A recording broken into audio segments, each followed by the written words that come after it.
Hello guys. आज हम लोग चैप्टर नंबर 3 पढ़ेंगे जो कि है आपका pair of linear equation in two variable.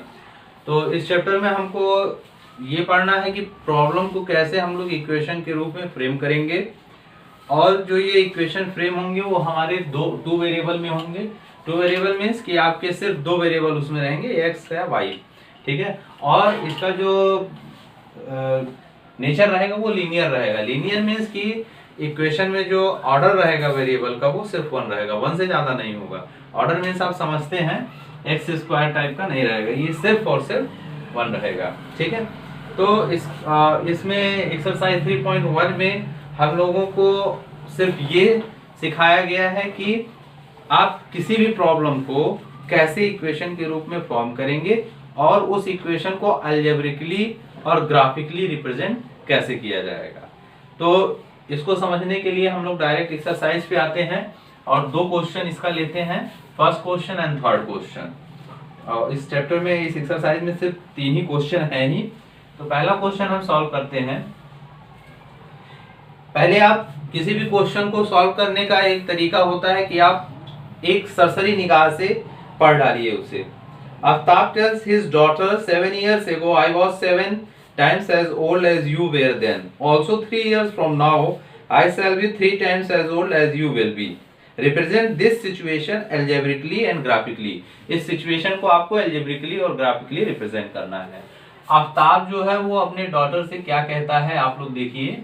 ये कहता है कि 7 साल पहले मैं तुम्हारी एज का कितने टाइम्स था, 7 टाइम्स था। मैं आपकी एज का 7 टाइम्स था। तो अगर हम लोग एज्यूम कर ले, let assuming Aftab age is x and her daughter age is y, ठीक है। तो 7 इयर्स पहले इसका एज एक्स माइनस वाई होगा, डॉटर का एज वाई माइनस 7 होगा।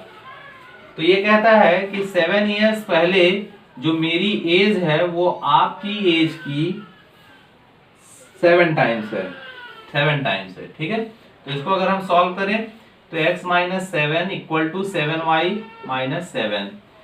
7y को इधर लाते हैं तो x माइनस 7, ये 7 7 या 49, माइनस 7 इधर जाएगा तो minus 49 plus 7, so it will be x minus 7 equal to minus 49 plus 7। अगर आप सब्ट्रैक्ट करें तो ये आपका आ जाएगा माइनस 42, ठीक है। तो एक इक्वेशन हमें ये मिल जाता है। फिर आप आगे देखिए क्या कहते हैं आफ्ताब जी। ये कहते हैं कि after 3 years from now, 3 years बाद अगर देखा जाए तो आफ्ताब का एज x प्लस 3 होगा। भाई अगर मेरी एज इस समय 25 है तो 3 इयर्स बाद 25 प्लस 3 28 होगा। सिमिलरली अगर आफ्ताब की एज इस समय x है तो 3 इयर्स बाद x प्लस 3 होगा एंड उसकी डॉटर की एज y प्लस 3 हो जाएगी। तो ये जो है आफ्ताब उसके 3 टाइम्स है, ठीक है। तो 3 टाइम्स है तो यहाँ 3 मल्टीप्लाई कर देंगे।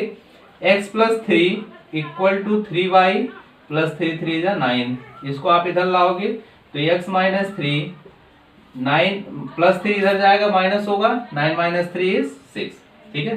तो ये इक्वेशन नंबर 2। हम लोग इस प्रॉब्लम को अलजेब्रिकली रिप्रेजेंट कर दिए। अलजेब्रिकली मतलब x minus 7 equal to x minus 7 not 7y, x minus 7y, ठीक है। x minus 7y equal to minus 42 and second x minus 3y equal to 6। अब हमारी बारी आती है इसको ग्राफिकली रिप्रेजेंट करने की।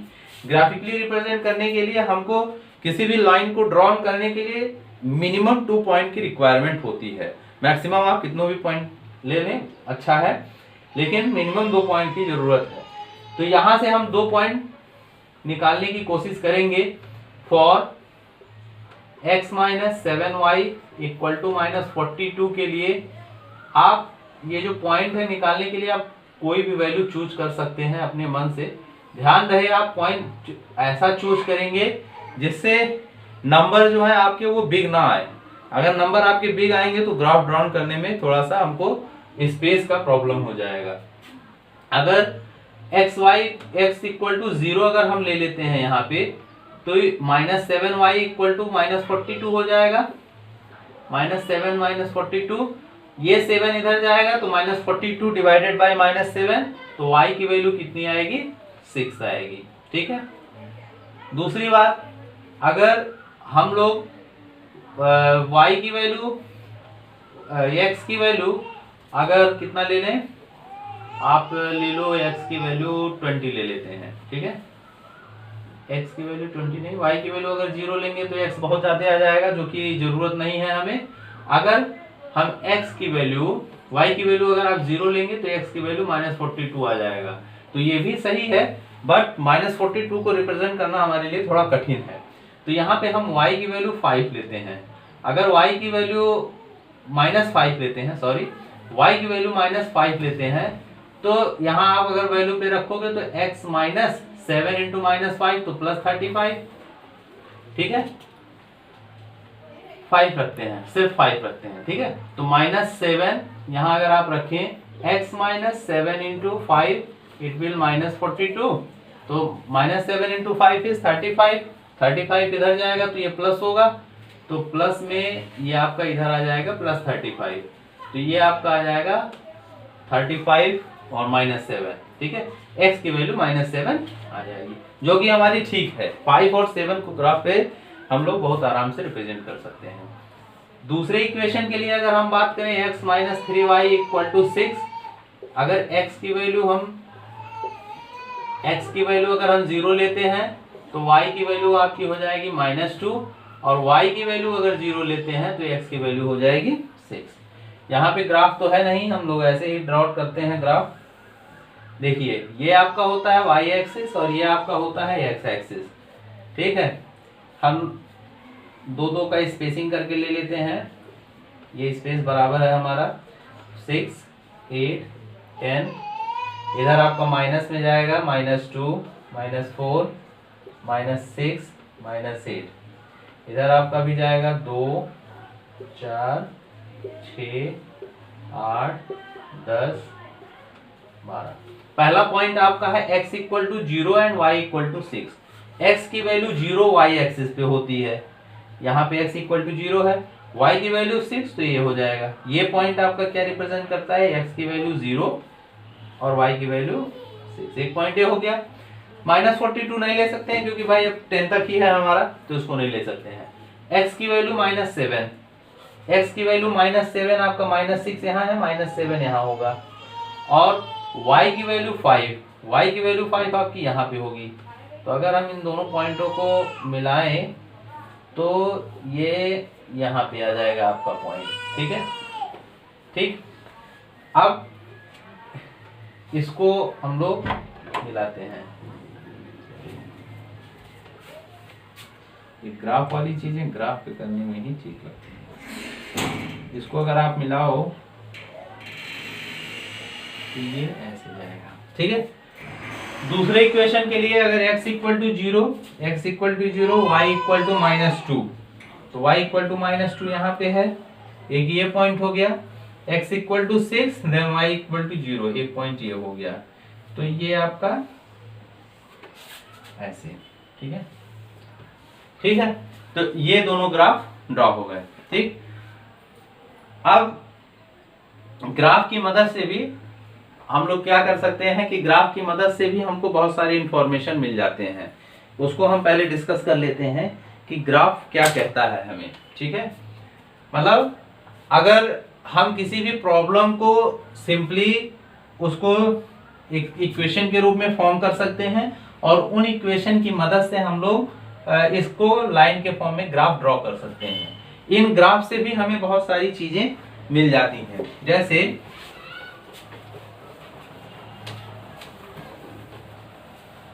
जैसे अगर ग्राफ में दो लाइन पैरेलल आती है, मान लीजिए ये लाइन है और ये लाइन है, इन दोनों इक्वेशन की लाइन अगर पैरेलल आती है, इसका मतलब उन दोनों इक्वेशनों का कोई भी सॉल्यूशन हमको नहीं मिलेगा। There will be no solution. ठीक है, इसको आप राइट डाउन कर लीजिए।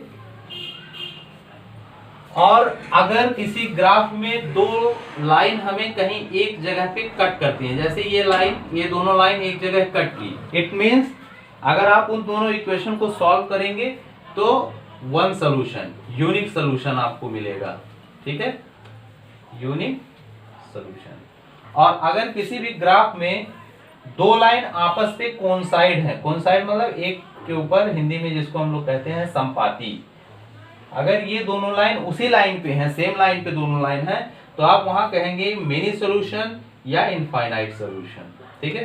तो ये तीन चीजें होती हैं, ठीक। अब इस एक्सरसाइज का लास्ट क्वेश्चन हम डिस्कस कर लेते हैं 2 मिनट में।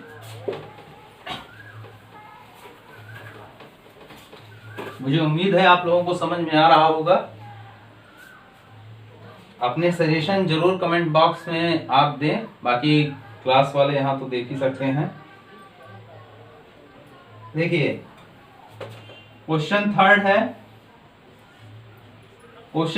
The cost of 2 kg of apples and 1 kg of grapes on a day was found to be 160, ठीक है। तो फिर उसके बाद पढ़ लीजिए आप पहले question. After a month the cost of 4 kg of Apple and 2 kg of grapes is 300, represent this situation algebraically and geometrically. Same question. तो हम लोग एज्यूम कर लेते हैं, लेट द कॉस्ट ऑफ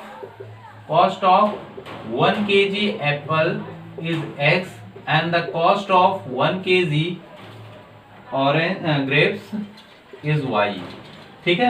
ये हम लोग एज्यूम कर लेते हैं। पहले फ्रेज में ये कहा है कॉस्ट ऑफ 2 kg एप्पल, अगर 1 kg एप्पल का प्राइस x रुपए है तो 2 kg का 2x हो जाएगा भाई, ठीक है। And 1 kg of grapes, 1 kg grapes की प्राइस y है। तो अगर आप इन दोनों को ऐड करेंगे तो ये इन्होंने बोल रखा है कि 160 है, ये 160 आ गया। सेकंड लाइन में कह रखा है आफ्टर ए मंथ, एक महीने बाद, the cost of 4 kg Apple, 4 kg Apple की प्राइस 4x हो जाएगी, एंड 2 kg ग्रेप्स, तो 2 kg ग्रेप्स की प्राइस जो हो जाएगी वो 2y हो जाएगी। ये जो आपकी है ये 300 है, ठीक है। तो अलजेब्रिकली हम लोग रिप्रेजेंट कर लिए। ग्राफिकली रिप्रेजेंट करने के लिए फिर सेम चीज, आप x और y की वैल्यू फाइंड आउट करेंगे। अगर इस इक्वेशन से हम x और y की वैल्यू फाइंड आउट करें तो x की वैल्यू अगर आप 0 लोगे तो y की वैल्यू 160 आ जाएगी, और y की वैल्यू अगर आप 0 लोगे तो x की वैल्यू आपकी 80 आ जाएगी, ठीक है। इसी तरह से यहाँ पे अगर x की वैल्यू आप 0 लेते हैं तो y की वैल्यू 150 आ जाएगी, एंड y की वैल्यू अगर आप 0 लेते हैं तो 75 आ जाएगी, ठीक है। अब हमको इसको ग्राफ को ड्रॉ करना है, तो स्केल कर लेते हैं ग्राफ को। ये y है और ये x है। स्केलिंग करने के लिए आप देख सकते हैं x की वैल्यू 80 और 75 है, तो हम ले लेते हैं 20 20 40 60। ये रफली अगर आप करेंगे तो जरूरत पड़ेगा स्केलिंग का, अदरवाइज ग्राफ में तो वो रखा रहता है, आपको कोई जरूरत नहीं है। बस आपको स्केल कर लेना है कि एक ब्रैकेट जो है हमारा 5 के इक्विवेलेंट है या ऐसे है, ठीक है।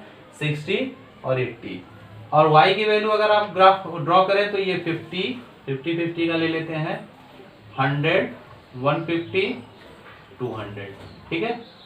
पहला है 0 एंड 160, x की वैल्यू 0 तो y की वैल्यू 160 यहाँ पे आ जाएगा नियर अबाउट, तो एक पॉइंट हमारा ये मिल गया। x की वैल्यू अगर 80 है, x की वैल्यू 80 तो y की वैल्यू 0, y x एक्सिस पे y की वैल्यू 0 होती है, तो एक पॉइंट हमारा ये मिल गया। अगर आप इसको ड्रॉ करोगे तो एक लाइन हमको ऐसे मिल जाएगी, ठीक है। दूसरे इक्वेशन के लिए अगर ड्रॉ करें x की वैल्यू 0 तो y की वैल्यू 150, ये हो जाएगा, ठीक। थोड़ा सा नीचे कट नहीं किया है। x की वैल्यू 75 देन y की वैल्यू 0, ये यहाँ पे आ जाएगी, तो ये ऐसे, ठीक है, ठीक। तो इस तरह से हम लोग ड्रॉ कर लेते हैं, ठीक। तो ये एक्सरसाइज आपकी यहाँ पे फिनिश हो जाती है। नेक्स्ट क्लास में हम लोग एक्सरसाइज 3.2 को डिस्कस करेंगे, और अगर आपको हमारा वीडियो अच्छा लगा तो आप इसको सब्सक्राइब कीजिए और लाइक कीजिए। Thank you.